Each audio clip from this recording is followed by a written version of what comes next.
Good morning, guys. Greetings from Spinner. It's our bicycle headquarters. Of course, we have a small piece broken in this bike. My broken collarbone is now healing, so I can move around a little bit. So very positive about how things are going to look in the future. I hope you're also excited and positive. So let's talk about assignments. Regardless of whether it's stage 1, stage 2 or stage 3. Your assignments are a very powerful tool whenever you go for an interview, because they will be about a company, they'll be about industry. So if you get a good grade for this and if you do good work, it's always going to be a great piece of paper, document that you can always leave with the people you meet. And when it's got a good grade from CIM UK, which is undoubtedly the authority with regard to marketing education, there's no doubt about your capability, and it'll be a credible piece of paper to justify that you are a good marketer. So anyways, so take this very seriously.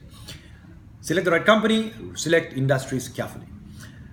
So regardless of what the assignment is, it makes sense for you to get a good understanding about the background of the assignment that you're doing. So start with the C's. C number 1, customer. C number 2, connected stakeholders. C number 3, your competition. C number 4, the company itself. And C number 5, the context surrounding the organization. If you spend time gathering data, understanding about the C's I spoke about, you will come out as somebody who understands this company a lot better. So with regard to customers, do your detailed segmentation with data. Size of the market, the changes in demographics, what percentage of people are buying versus not buying. In fact, when do they buy, what do they buy, where do they buy, how often do they buy, and also what the future looks like.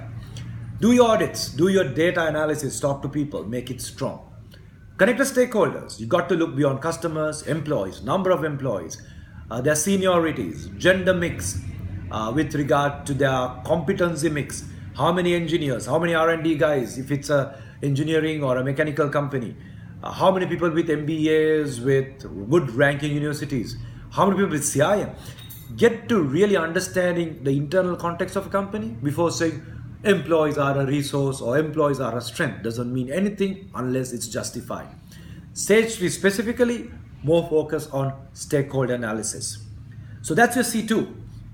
C3, a detailed competitor analysis. Understand their product mix, their markets they're strong in, their USPs, what makes them vulnerable. Again, look for data and understand your current competition, your future competition. Will give you a very good base when you're writing in your assignment.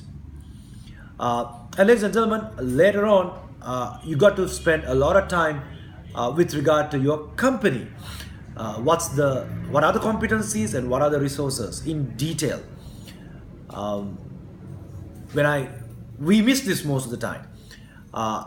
And that will specifically be an issue when you try to justify a recommendation, because your recommendation has to be justified based on the strengths and weaknesses of a company.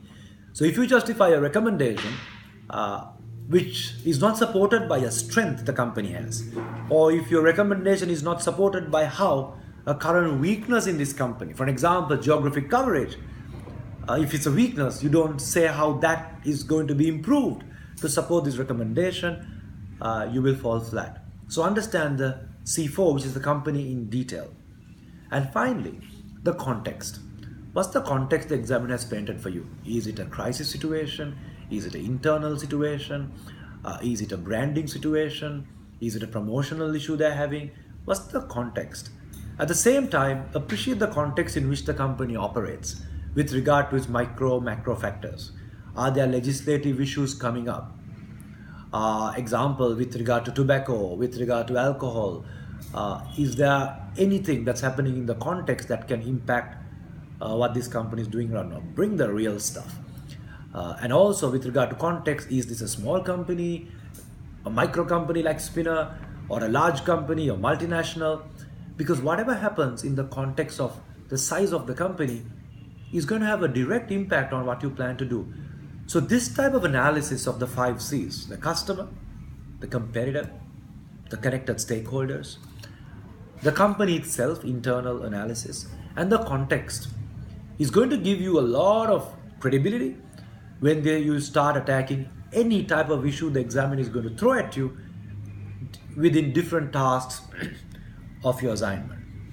Remember, finally, 6 months of work is all about research. So if you can show the examiner the amount of research you've done, the books you've read, the articles, the current stuff, it almost becomes fail-proof because we got to respect the effort you put. So the research-based approach is going to be your answer to your success.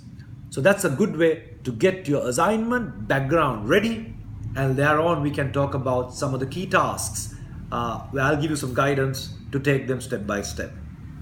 All the best, guys.